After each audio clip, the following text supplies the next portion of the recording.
These are unit-wise important questions of BCom subject. Subject is business communication. Unit first की बात करते हैं. First question है what is communication and explain the process of communication. Communication क्या है, communication के जो प्रोसेस इट मीन्स जो स्टेप्स हैं वो आपको बताने हैं. Next is explain the types या फिर फॉर्म्स ऑफ बिजनेस कम्युनिकेशन. ये अपने आप में काफ़ी लेंदी टॉपिक है और इसी टॉपिक में से काफ़ी सारे ऐसे इंपॉर्टेंट क्वेश्चंस हैं जो एग्ज़ाम में आते हैं. तो बहुत ध्यान से आप फॉर्म्स ऑफ बिजनेस कम्युनिकेशन का डायग्राम देख लीजिए एक बार. नेक्स्ट है write down the barriers of communication. Communication के जो बैरियर्स हैं वो आपको बताने हैं यहाँ. Next is explain the modern forms या फिर टेक्निक्स ऑफ कम्युनिकेशन.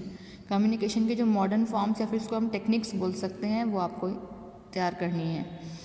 अब बात करते हैं यूनिट सेकंड की. यूनिट सेकंड में फिफ्थ क्वेश्चन है right about non verbal communication and grep vine communication. Non verbal communication को आपको एक्सप्लेन करना है और ग्रेप वाइन कम्युनिकेशन को एक्सप्लेन करना है. एक ही क्वेश्चन में दो चीज़ें पूछी गई हैं. नेक्स्ट है define body language. Right the types of body language. Body language क्या है, शारीरिक भाषा हमारा क्या है और कितने टाइप्स की हमारी बॉडी लैंग्वेज होती है वो आपको यहाँ पे बताना है. Question seventh what is effective listening. Effective listening क्या है, प्रभावपूर्वक अगर आप लिसन करते हैं, सुनते हैं तो वो क्या होता है. What are the factors affecting effective listening. कौन कौन से जो फैक्टर्स हैं वो अफेक्ट करते हैं इफेक्टिवली लिसन करने के लिए. Next is question eighth define interview. Interview क्या है. How to appear in an interview. किस तरीके से आप अपीयर होते हैं एक इंटरव्यू में. Right the format of resume. जो रिज्यूमे आप लेकर के जाते हैं एज अ फ्रेशर किसी भी इंटरव्यू सेशन में वो आपको रिज्यूमे का फॉर्मेट बनाना है. तो इसी एक क्वेश्चन में तीन चीज़ें आपको यहाँ पे पूछी हुई हैं. चलिए अब बात कर लेते हैं यूनिट थर्ड की. Question ninth is what is mean by writing skills. Writing skills क्या है, लेखन में आप किस तरीके से कुशलता ला सकते हैं. And discuss how writing can be made effective. और अपनी आप राइटिंग को किस तरीके से इफेक्टिव, प्रभावपूर्वक, कन्विंसिंग बना सकते हैं. Next is question tenth define the official letters. Official letter क्या होता है. And what are the qualities of an effective official letter.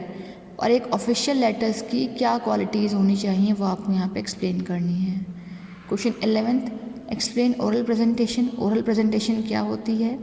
And write down the importance या फिर essentials of effective presentation.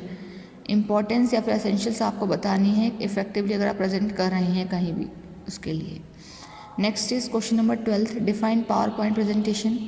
Power point presentation क्या है आपका, जिसको हम शॉर्ट में पीपीटी भी बोलते हैं. Right the steps of PPT. आप कौन कौन से कितने स्टेप्स आप इन्वॉल्व होते हैं एक पीपीटी को क्रिएट करने के लिए, वो स्टेप्स आपको यहाँ बताने हैं. ये था यूनिट थर्ड. यूनिट फोर्थ जो कि लास्ट यूनिट है उसकी बात करते हैं. Question 13 what do you mean by report. Reports क्या होती हैं. And discuss the types of business reports. Business reports कितने टाइप की हैं वो बतानी है. Question 14 what is a report. Again पूछा है रिपोर्ट क्या है और इम्पॉर्टेंस क्या है रिपोर्ट की वो आपको यहाँ बतानी है. Question 15 explain the various steps in report presentation की. अगर आप रिपोर्ट को प्रेजेंट कर रहे हैं तो एक रिपोर्ट को प्रेजेंट करते हुए कितने स्टेप्स होते हैं वो स्टेप्स आपको यहाँ बताने हैं. तो देखिए यूनिट फोर्थ है वो हमारे रिपोर्ट टॉपिक पर ही बेस्ड है. तो इस तरीके से आपका all over business communication subject cover हो जाएगा. बहुत अच्छे मार्क्स आप स्कोर कर सकते हैं यूनिवर्सिटी एग्जाम में.